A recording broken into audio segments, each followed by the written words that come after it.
o Brasil tem que ser especialista no mundo em correção do solo. Os maiores especialistas em correção do solo estão no Brasil e devem estar no Brasil. Olá pessoal, sejam bem-vindos ao nosso primeiro podcast da Indústria ao Campo. Hoje nós vamos receber uma pessoa bastante influente nesse setor, né? Do meu lado aqui eu tenho o Heitor, que é o nosso especialista em desenvolvimento de mercado da Loast, né? Nossa empresa tem uma presença forte no agro. A gente quer fazer desse ambiente um ambiente que a gente possa ter discussões com especialistas para mostrar o que nós, Loast, temos para oferecer para o mercado agro, né? Então, do meu lado eu tenho o Heitor. Hoje a gente vai receber o professor e pesquisador Rafael Otto, né? Eu gostaria que ele mesmo falasse sobre ele, né, Rafael? Tá, por favor. Olá pessoal, agradeço o convite para estar aqui com vocês nesse lançamento aqui do podcast, uma satisfação muito grande poder falar de um assunto, né, que envolve fertilidade do solo, correção do solo, que é uma coisa que eu acredito muito, né? Então agradeço pelo convite. Eu sou engenheiro agrônomo, formado na Exalc, estudei na Exalc. Minha família, eu vim de Santa Catarina, depois Mato Grosso do Sul, uma família aí envolvida com produção agrícola, com lavoura, com agricultura. Então eu cresci no meio agro, né, vendo meu pai, meus tios, meu avô indo para a lavoura, indo com eles. Então ali que eu criei o gosto pela agricultura, né. Depois disso fui fazer agronomia, mudei para Piracicaba, lá do Mato Grosso do Sul, me mudei para Piracicaba. Logo no segundo ano de faculdade eu já me identifiquei muito com a área de fertilidade e nutrição de plantas. Fui ser estagiário do professor Witt, né, saudoso professor Witt, aí uma lenda, né, em fertilidade, nutrição em todo o Brasil e fora do Brasil. Então eu trabalhei com o professor Witt durante toda a minha graduação, e depois fiz mestrado, doutorado. Minha primeira ida para o exterior foi durante o meu doutorado, fiquei um ano lá fazendo uma parte do meu doutorado lá no meio oeste americano, na região do Corn Belt. Voltei e desde 2013 estou como professor de adubos e adubação da Exalc, no Departamento de Ciência do Solo, né? E recentemente eu fiquei mais um tempo nos Estados Unidos, na Universidade de Cornell, fazendo uma outra especialização. E retornei faz pouco tempo para cá. Então essa é a minha história. Venho de família de agricultores, fui criado ligado ao campo e por isso que eu vim fazer agronomia e sempre me identifiquei muito com a área de solo. Sempre gostei muito de solos e fertilidade de solo em específico. Excelente. Rafael, então seja bem-vindo. Eu acho que é importante a gente conectar essa sua especialidade em fertilidade de solo para conectar as nossas propostas de valor para o agro da Loast, tá? Então, nesse sentido, né, eu gostaria, né, Heitor, você como nosso especialista em DM, pudesse conduzir essa conversa técnica com o Rafael Otto, por favor. Ok, Cristiano, obrigado. Professor, acho que uma primeira pergunta que eu faria ali um pouquinho quando você falou da sua apresentação, você falou que logo ali no começo da universidade você já foi trabalhar com o professor Witt, foi trabalhar com fertilidade.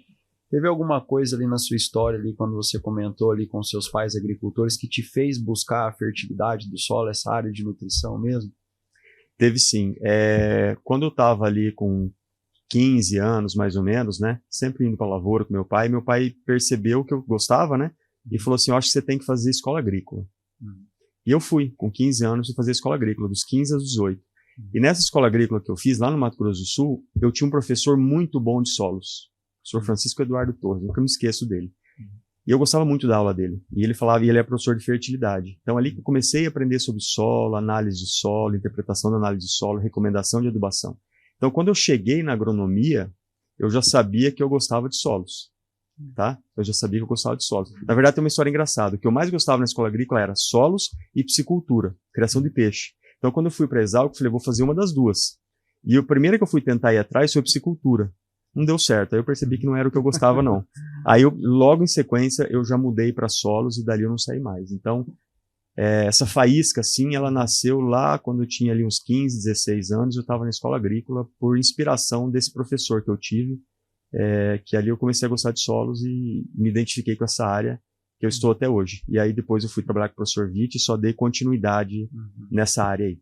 Não, legal.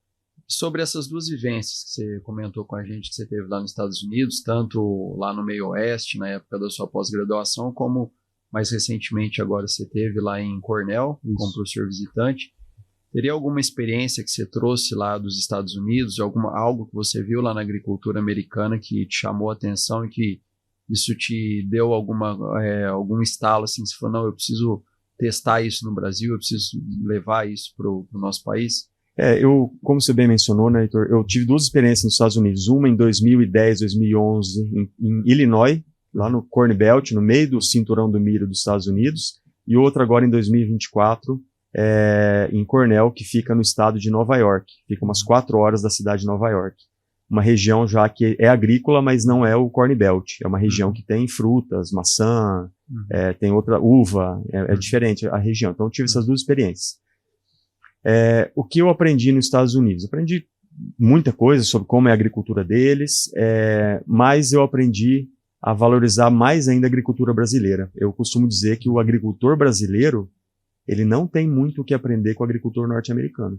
O agricultor brasileiro, ele é um gênio de fazer produzir aqui no Brasil, né? Porque nos Estados Unidos, quando vem, o solo deles é ótimo, né? Um dos melhores solos do mundo é naquela região, lá, os molisóis, são solos que têm matéria orgânica alta em até 50, 60 centímetros, 80 centímetros de profundidade, 5, 6% de matéria orgânica. Então, tudo que nós vamos falar aqui de correção de solo, de calcário, de óxido, de gesso, tudo que nós vamos falar aqui, eles não precisam se preocupar com isso. Eles já têm solos de alta fertilidade. E segundo, lá a neve, né, que vem uma vez por ano e sempre vem, né, ela quebra ciclo de praga e doença. Então, o agricultor americano, ele faz a aplicação de fungicida, não precisa, nem na soja, nem no milho. Um vazio sanitário natural, né? É um vazio sanitário natural. Então, a pressão de praga e doença é muito baixa. Então, o agricultor americano lá, ele tem que ser bom no quê? Ter máquinas boas, máquinas grandes, porque eles têm problema de mão de obra, para ele conseguir semear a lavoura dele rápido, adubar ela rápido, com pouca mão de obra, somente o dono ou o filho, no máximo, ali ajudando, no máximo um funcionário, e não pode perder o time da colheita desse material. E se tiver algum problema de frustração de safra, o governo paga o seguro dele. Então, ser agricultor nos Estados Unidos, eu diria que é menos desafiador do que ser agricultor no Brasil. Então, por isso que eu valorizo cada vez mais o agricultor brasileiro. Todos os desafios que ele tem aqui na nossa agricultura, e ele consegue fazer acontecer. Então, primeira coisa que eu aprendi, a valorizar mais a nossa agricultura. A gente faz uma agricultura aqui de primeiro mundo, tá? E o que eu aprendi nessa última ida para Cornell, né? Os americanos são muito bons em soja, em milho, em solos, mas eles são muito bons em adubação. São muito bons em nitrogênio, em fósforo, em enxofre, em micronutrientes. Eles são excepcionais nisso, são muito bons. Mas eles não são bons em correção de solo. Correção de solo. Por quê? Porque eles não precisam ser bons em correção de solo. E nós aqui no Brasil, claro que a gente tem que ser bom também em adubação, em nitrogênio, fósforo, potássio, cálcio, em enxofre, todos os nutrientes, mas nós temos que ser especialistas em correção de solo. Porque se tem um lugar no mundo que precisa usar calcários, precisa usar gesso, precisa usar óxido, é a região tropical. Então, eu voltei com esse sentimento. O Brasil tem que ser especialista no mundo em correção do solo. Se alguém um dia pensar, eu quero desenvolver agricultura na África e preciso pegar um especialista em correção do solo. Onde que eu vou? Vou nos Estados Unidos? Não, vou no Brasil. Vou no Brasil. Os maiores especialistas em correção do solo estão no Brasil e devem estar no Brasil. Então, a área de correção do solo é algo que a gente tem que ser muito forte nisso. Nós somos, mas eu acho que nós estamos redescobrindo a questão da correção de solo, essa questão de correção de perfil de solo, nós estamos redescobrindo e a gente vai ter que um dia ensinar isso para o mundo também. Tá? Ótimo. O senhor comentou aí obviamente, sobre a nossa necessidade aí de correção, né? E acho que um ponto importante de mencionar na sua carreira é a coordenação do PCEM. Sim. Para quem não sabe, o PCEM é o Programa Cooperativo de Experimentação e Manejo, e a gente até estava conversando aqui mais cedo, né? Nós já estamos no PCEM número 16, né? Eu gostaria que o senhor comentasse um pouquinho sobre o PCEM, sobre essas experiências com correção, ali na prática, trazendo a experimentação para o campo, e um pouquinho dessas conclusões que o PCM trouxe, algumas respostas de dúvidas que a gente trouxe por anos. Aí. Tá. Boa pergunta.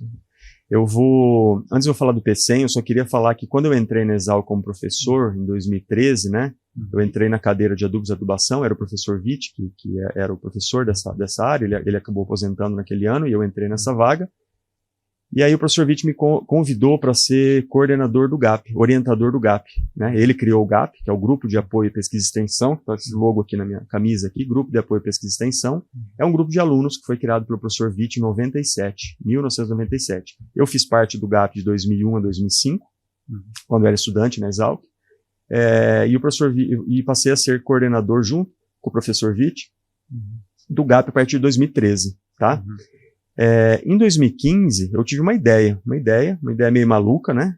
Não falei para ninguém, e aí eu estava lá dando uma palestra no Simpósio de Cana, que é bem tradicional do nosso grupo lá. Eu falei, gente, eu tenho um monte de usina assistindo lá, 600, 700 pessoas assistindo. Eu falei, pessoal, eu tenho uma ideia. Eu acho que o setor de cana é um pouco desunido. A gente precisaria fazer pesquisa juntos, não separado, não cada usina fazer a sua pesquisa sem compartilhar com a vizinha. Para que eu vou gastar dinheiro fazendo uma pesquisa aqui, se o meu vizinho tem a mesma dor que ele, e eu não vou compartilhar o resultado? Vamos criar um programa cooperativo de experimentação e manejo. O que é um programa cooperativo? A gente define linhas de pesquisa prioritárias para o setor de cana, definiu, reunindo, né, as pessoas e conversando com elas, o que é importante. E aí a gente vai instalar esses experimentos em rede dentro das usinas. Meus alunos vão lá, vão para o campo, ajudam a instalar, ajudam a colher, ajudam a avaliar, a gente colhe isso, e aí a gente apresenta isso para as usinas no final do ano, uma vez por ano. Então isso começou em 2015, ano passado o PCM fez 10 anos, começamos com 8 grupos, 8 usinas, e hoje estamos com 20 grupos. Se a gente for somar número de usinas, são 105, tá? Representa cerca de 40% da moagem de cana do Brasil. Então, 105 usinas fazem parte, e nós já estamos, como você bem disse, nós estamos na linha 16. Cada linha do PCM é um assunto.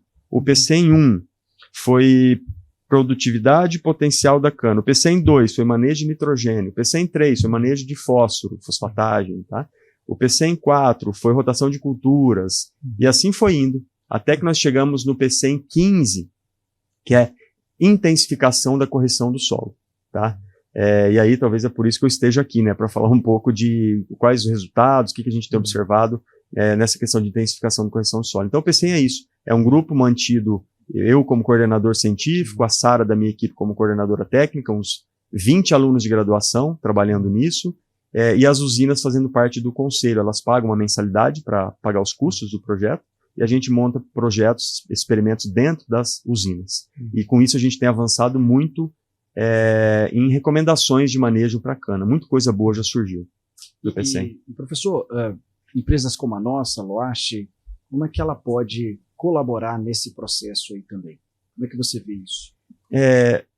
Hoje o PCM, Cristiano, ele é, vamos dizer assim, ele é fechado para as usinas. As usinas, elas não querem, por exemplo, que entrem empresas para financiar projetos, elas querem que seja a dúvida deles.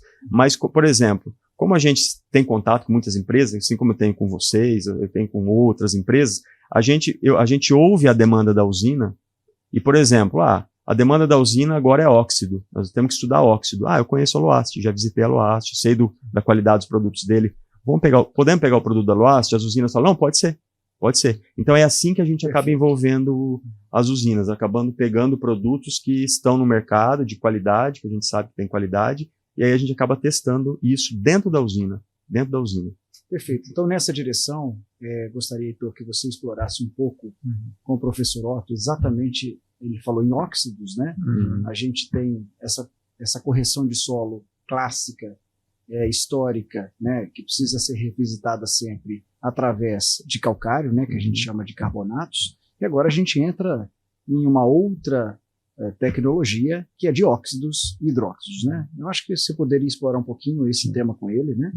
Claro, com certeza. Professor, eu acho que, como o Cristiano falou, né, quando nós falamos de novas tecnologias, o óxido ele acaba se tornando pauta, né, desse tema, porque muita gente ainda tem certas dúvidas, por ainda não conhecer a tecnologia, não entende qual que é a diferença ali entre eu fazer um uso de carbonato, de eu fazer o uso direto do óxido, né? Então, assim, nós temos trabalhado muito essa questão de tentar fazer essa extensão, de levar isso até o agricultor. Eu queria que o senhor respondesse para a gente como que você enxerga a tecnologia, como que os óxidos podem entrar ali, não como talvez uma substituição, mas assim, como um parceiro do calcário ali na correção, no fornecimento de cálcio e magnésio, junto com o próprio gesso. Qual que seria a sua visão sobre o assunto? Tá, eu queria, para entrar nesse assunto, queria primeiro, para esclarecer para o público, né, o que são óxidos, né? Acho que tem muita dúvida nisso. O que são óxidos, né? Basicamente, de uma forma bem simples, né, explicando para o agricultor aí, basicamente nós temos rochas calcárias no Brasil, né? Calcítica ou dolomítica, né? Diferentes rochas. Basicamente, um calcário dolomítico, ele vai ter CaCO3, MgCO3, carbonato de cálcio, carbonato de magnésio, tá? Eu moo isso e aplico na agricultura como calcário dolomítico, tá? Qual vai ser um PRNT de um calcário? 90, 95, 85, 90, até 100 no máximo, né? O que a Aloast faz para transformar esse calcário em óxido? Ela pega essa rocha calcária, ela extrai ela lá na mina, né? Inclusive visitamos a mina deles. Eles quebram essa rocha, de rochas grandes, eles quebram ela em pedaços menores, tá? De 5 a 10 centímetros aí, né? Pedaços menores. E ela coloca isso em fornos, né? Coloca isso em fornos, a temperatura vai de 950 até 1100 graus, né? Isso. Se eu não estou errando aqui. Então a temperatura, esse calcário, essa rocha dolomítica moída em pedaços grandes é colocada dentro de um forno de alta tecnologia, né? Eles têm os fornos mais modernos aqui na unidade deles, né? E ali fica esse material queimando, né, em alta temperatura, 950 a 1100 graus, mais ou menos. Então, o que acontece? CaCO3, MgCO3. O carbono, né, o carbono do carbonato ali, ele, em alta temperatura, ele vai causar combustão dele, ele vai virar CO2.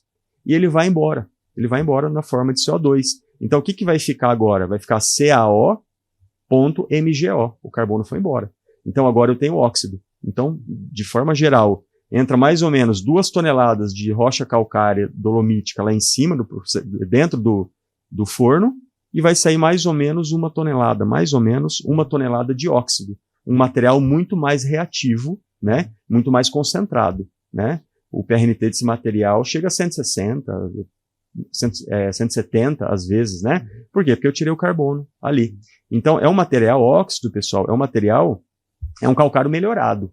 Tá? É um calcário melhorado, é um novo produto, tá? Que tem sim uma capacidade de correção de solo. Tem gente que tem dúvida. Vieram me vender óxido, mas óxido não corrige pH. Não, claro que corrige pH, e corrige de uma forma mais intensa do que o calcário. Então tem muita dúvida por aí, tá? Então o óxido é isso. E qual que era a pergunta? Desculpa, eu acabei... Não, mas eu acho que foi super interessante fazer essa explicação, acho que ficou super didático para quem realmente gostaria de entender melhor o produto. A pergunta era mais no sentido de onde que o óxido encaixa, né, nesse novo manejo, nessa nova tecnologia, como que ele pode fazer uma dobradinha ali com o próprio calcário, melhorar o fornecimento de cálcio e magnésio, talvez uma correção mais rápida de solo. Como o senhor enxerga nesse ecossistema todo ali de correção que o óxido pode desempenhar um bom papel? Eu só queria acrescentar, Heitor, nessa pergunta sua, porque acho que primeiro, agradecer aqui novamente a sua presença na nossa unidade em Minas Gerais, né? A unidade nossa na cidade de Arcos, chama Limeira, né? É onde a gente tem a produção de calcário agrícola e desses produtos à base de óxido, né? Então, muito obrigado pela sua presença lá. Mas eu queria só fazer uma conexão, Heitor, porque a explicação veio em torno da correção de solo.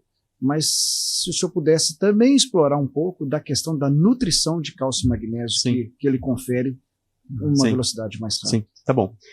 Bem, a minha resposta nesse assunto é a seguinte, pessoal. Calcário a gente já usa há muito tempo. A agricultura brasileira já usa calcário há muito tempo. E nós vamos continuar usando calcário para correção de solo. Isso é indiscutível, tá? O que está pegando é que somente o calcário, para os níveis de produtividade que nós estamos atingindo, tá? Tem produtor de soja fechando com 80 sacas por hectare em 1.000, 2.000, 3.000, 5.000 hectares. Tem produtor de milho fechando em 140, 150, 160 sacas por hectare de milho safrinha, em áreas gigantes. todo ano fazendo isso. Tem gente de cana produzindo 100, 110 toneladas de cana, tem fornecedor de cana produzindo 120 toneladas de cana. Então, nesses níveis de produtividade, só o calcário não está sendo suficiente para manter o solo corrigido e para fazer uma boa nutrição com cálcio, mas especialmente magnésio. Especialmente magnésio. Aí entra o óxido. Então, o óxido é um produto que ele pode, numa área de abertura, ser usado junto com o calcário. Um agricultor pode aplicar, em vez de ele aplicar 12 toneladas por hectare de calcário, ele pode aplicar 10 toneladas de calcário, ou 8 toneladas de calcário e 2 toneladas de óxido, tá? E incorporar isso ao solo. Então, o que isso vai promover? Uma correção mais rápida do solo dele. Na primeira lavoura dele, ele já vai colher mais, certo? Então, uma abertura diária.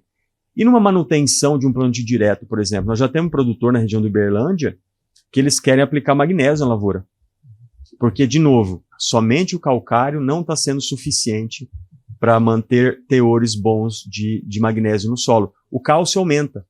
O cálcio de lavouras antigas já, ele vai para 30, 35, 40 milimol de carga por decímetro cúbico. A hora que você olha o magnésio, ele está 8, está 7, está 6, está baixo, e a gente gostaria de 12 milimol de magnésio. Como que aumenta esse magnésio? Eu estou usando calcário todo ano. Porque o calcário é uma rocha de reação muito lenta no solo, tá? E dentro de um calcário, a fração magnésio, o pozinho lá, a rochinha magnésio, tem magnésio que é a dolomita, né? Ela é mais dura. Nós aprendemos isso ontem na fábrica, né? Ela é mais dura. Então, o cálcio libera mais rápido para o solo, o magnésio não libera. Então, aí vem o óxido. O óxido é um material que vai conseguir liberar melhor esse magnésio. Então, eu vejo o óxido com possibilidade em áreas de abertura, complementando o calcário. Eu vejo o óxido em área de manutenção de plantio direto, suplementando o cálcio e principalmente magnésio de uma forma mais rápida, tá? E aí, inclusive, talvez com uma movimentação maior de bases no perfil, tá? Agora eu toquei num ponto polêmico. Professor, mas então o óxido desce mais que calcário? Tá? Esse é um ponto polêmico. Podemos explicar que sim, podemos explicar que não, mas assim, eu queria explicar um resultado que nós fizemos. Tá? A Loast financiou um projeto no nosso grupo, lá no GAP, em Piracicaba, que nós testamos a movimentação desses materiais comparados a calcário aplicados na superfície. Tá? E para nossa surpresa, os óxidos, eles tiveram uma movimentação maior. Nós avaliamos camada de 0 a 10, 10, 20 e 20 a 30 em coluna de solo. E o óxido conseguiu chegar ali em 20 a 30.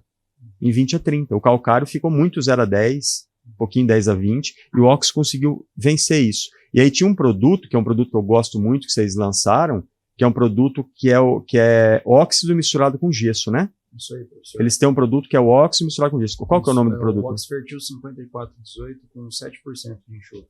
Oxfertil 5418 com 7% de enxofre. Esse enxofre vem do gesso. E esse produto, então, apresentou uma mobilidade muito alta, porque ele tinha o óxido, que era mais reativo, mais rápido, e ele tinha o gesso, que a gente sabe que o gesso desce mais. Então, mobilidade mais rápida, é isso que a gente quer. Então, se o óxido tem uma capacidade de descer um pouco mais rápido que o calcário no perfil de solo, ponto para o óxido, né? E o agricultor quer isso. Então, é uma classe de produtos nova, é um calcário melhorado, que vem para somar em sistemas de alta produtividade. Então, eu vejo com bons olhos, tá? Eu vejo com bons olhos, dá para a gente encaixar isso em diversos manejos, em diversas culturas. O professor, então, assim, com base até nesses resultados que foram trazidos aqui, o óxido seria um ótimo aliado na construção do perfil do solo. Hoje, todos os eventos que a gente tem participado, a gente vê todo mundo falando sobre a importância da construção do perfil do solo, como que isso auxilia em você ter culturas com raízes mais profundas, você tem capacidade da planta buscar mais água, buscar mais nutriente, principalmente em períodos ali de seca, né? Então, assim, uma linha que nós acho que devemos seguir mais, até para futuros estudos aí, em parcerias com universidades, seria tentar entender muito bem como que o óxido desempenharia esse papel aí nesse aprofundamento radicular, nessa construção de perfil do solo. Exatamente, é o que eu tenho provocado, né, a Loast, eu tenho provocado vocês para a gente testar os óxidos em áreas de abertura, né, porque o agricultor numa área de abertura, que ele está aplicando lá 12 toneladas de calcário, 2 toneladas de gesso, 1 tonelada de super simples, ele está investindo pesado nessa lavoura, né, ele não está economizando, ele está investindo porque ele sabe que é um investimento que ele vai fazer e ele vai colher os frutos disso por 10, 15 anos, ele nunca mais quer abrir esse solo de novo. Então, por que talvez já que eu estou investindo, eu não investi um pouco mais e fazer uma dobradinha ali de calcário com um pouco de óxido para essa correção ser mais rápida e descer mais o perfil do solo, para eu sair de uma produtividade do primeiro ano ainda maior do que eu já tenho. Então, esse é a provocação, né? Será que a gente não tem que começar a pensar fora da caixinha, né? E começar a falar assim, será que a gente não tem que usar óxido também em área de abertura, né? Hoje, eu tenho visto muita gente usar óxido em áreas de manutenção, de plantio direto, superficial, ou em cana, ali no sulco de plantio da cana, né? Em soqueira. Mas eu acho que o óxido tem um potencial maior de contribuir mais para a nossa agricultura como uma dobradinha com o calcário, tá? Até um convite, que é uma provocação que eu fiz para vocês, né? Por que a gente não pode ter um produto da Loast que é calcário, mais óxido, mais gesso? Né? Pronto, eu já tenho um produto pronto para o agricultor para a área de abertura ou para a área de manutenção de plantio direto, né? Calcário comum, óxido, que é mais rápido, reação mais rápida, e o gesso, que tem uma capacidade de percolar mais no perfil do solo. Então, acho que a gente dá para ir criando produtos, né? Bem colocado aí, professor, e eu queria acrescentar um ponto nessa direção, que esse direcionamento dessas formulações, o que nos dá uma liberdade muito grande, flexibilidade para ir nessa direção, né, em várias direções, é que a gente detém toda a cadeia de produção do cálcio e magnésio, desde a geologia, né, ao produto final. Então, a gente pode sim fazer várias formulações nessa direção, de acordo com a necessidade do agricultor, de acordo com a deficiência de A, B ou C no seu sistema radicular, né? Então, acho que a gente agradece aí, porque a gente percebe que a gente tem condição realmente de ter uma indústria preparada para isso, e a gente pode avançar em formulações específicas, né? Fazer formulações personalizadas para o que o agricultor precisa, né? Sem dúvida. E detendo a matéria-prima. Acho que isso é importante também, né? É bastante importante, né? Nessa cultura de cana-de-açúcar também, né? Com certeza. A gente, nas visitas, a gente percebe, né, que na cana-de-açúcar existem diversos ambientes, né, de ambientes A até ambiente D e E com isso, diversas análises de solo, diversas necessidades de correção. Então, eu acho que essa linha de personalização, de você poder entregar um produto que confere exatamente o que está precisando, como uma farmácia de manipulação, eu acho que seria algo muito interessante para o nosso agricultor. Ô, professor, já que a gente entrou aqui um pouquinho no assunto cana-de-açúcar, eu acho que é uma das culturas que você mais trabalhou até hoje, né? Eu gostaria de saber um pouquinho dessa sua história também na cana-de-açúcar, como que começou a cana-de-açúcar, até chegar nesses trabalhos que a gente discutiu mais cedo aqui também do PCM. Legal. Excelente pergunta. Como que eu me inseri em cana-de-açúcar, né? História engraçada, porque eu fui criado em Rio Brilhante, Mato Grosso do Sul. Tá? Rio Brilhante, Mato Grosso do Sul. Antes de eu entrar na Exalc, minha família e eu morávamos em Rio Brilhante, Mato Grosso do Sul. Lá só tinha soja e milho. É uma região de soja, milho e um pouco de arroz irrigado lá. Então eu vim de uma região de soja e milho. Então quando eu entrei na Exalc, o meu sonho era mexer com soja e milho, né? Eu entrei na Exalc para mexer com soja e milho. Passou o primeiro ano lá na faculdade. Primeiro ano a gente aproveita mais a faculdade, né? Festa um pouco, república, aquela história toda, né? Quando começou o segundo ano de fato, falei, agora eu vou arrumar um estágio. E aí eu fui atrás do GAP, né? Do professor Witt. E consegui passar um processo seletivo bem árduo, tem até psicóloga, né? Parece empresa, né? De selecionando os alunos, né? Até hoje tem psicóloga, né? Processo seletivo. E aí eu consegui passar no GAP. E aí quando fui conversar com o professor Witt, falei, professor, o que você quer trabalhar? Eu falei, eu quero trabalhar com soja e milho, porque eu sou lá da região de Rio Brilhante, soja e milho. E ele falou assim, então tá, agora não tem nenhum projeto com soja e milho, mas espera aí que vai aparecer. Aí foi 1 mês, 2 meses, 3 meses, 4 meses, 6 meses. Aí eu ia trabalhando com tudo que aparecia, né? Pastagem, citros, café, tudo que tinha de experimento me botava junto lá, eu ia colher. Passou uns 8, 9 meses, ele virou para mim e falou assim, olha, soja e milho não tá aparecendo nada não, mas tá aparecendo um monte de projeto com cana. Você quer me ajudar nos projetos com cana? Eu não conhecia nada de cana, né? Aí ele falou, daí eu consegui pagar a bolsa. Eu falei, opa, então vamos, professor, eu estou um tempo aqui já, vamos para cana. E aí eu comecei a andar com o professor Witt em usinas, em consultoria com ele, comecei a me envolver em projetos de cana, isso foi em 2002, tá?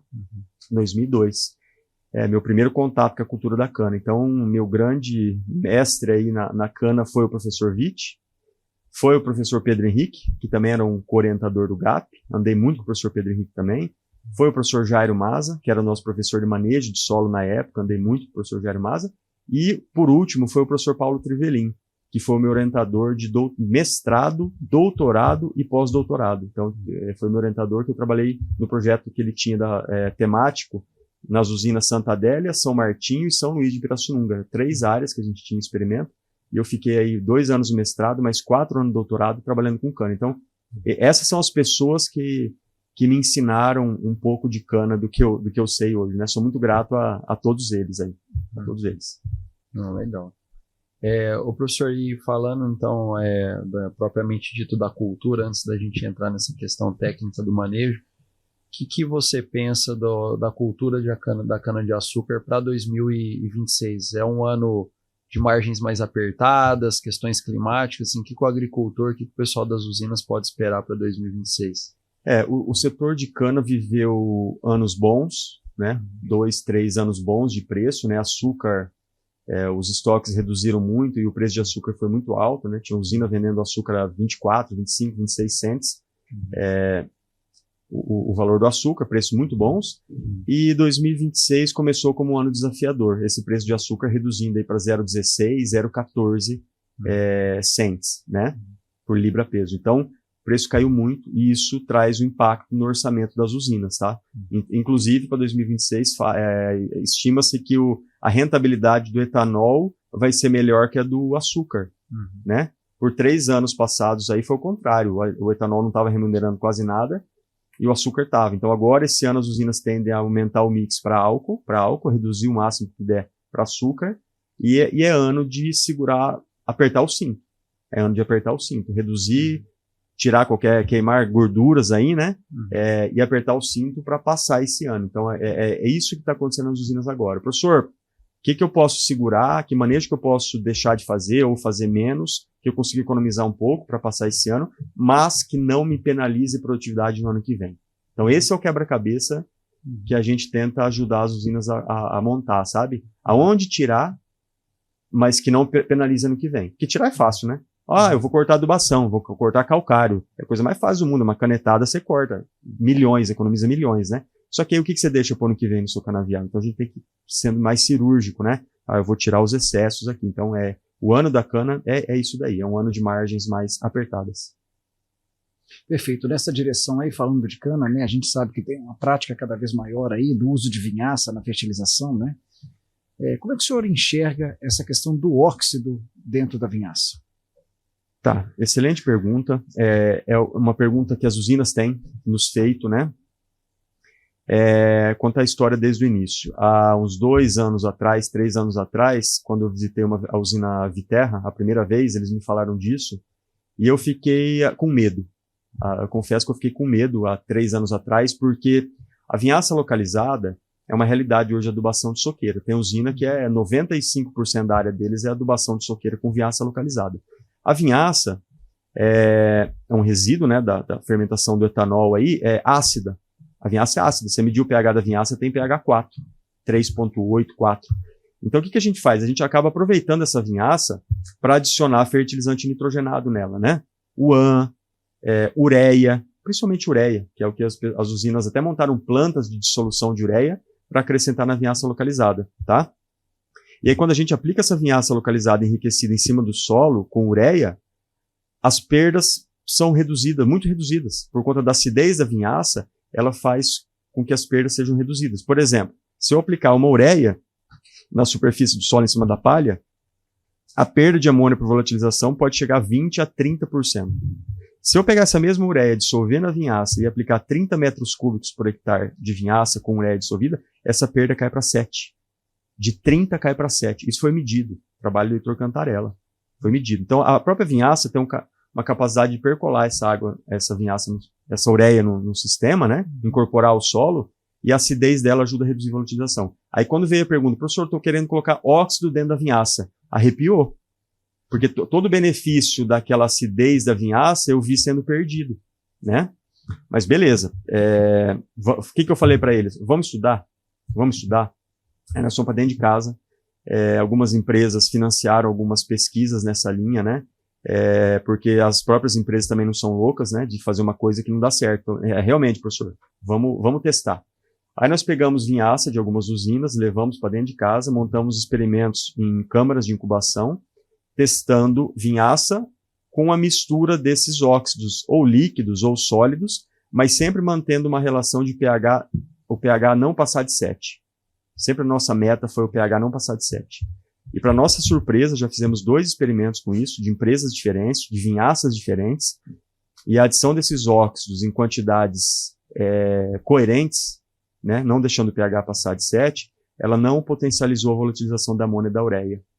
Então isso me deixou mais tranquilo, Ou seja, eu acho que cada vinhaça é de um jeito, a gente tem que continuar avaliando isso, mas o caminho se mostrou mais positivo. Eu não sou negativo quanto a essa prática, como eu fui no passado. Hoje eu falo, não, acho que dá para a gente fazer, só tem que a empresa, né, a Loast, as empresas que vão oferecer isso, só ter o cuidado de saber que cada vinhaça é diferente e que cada vinhaça tem uma capacidade de receber uma quantidade diferente. E que o pH é sempre o nosso norte.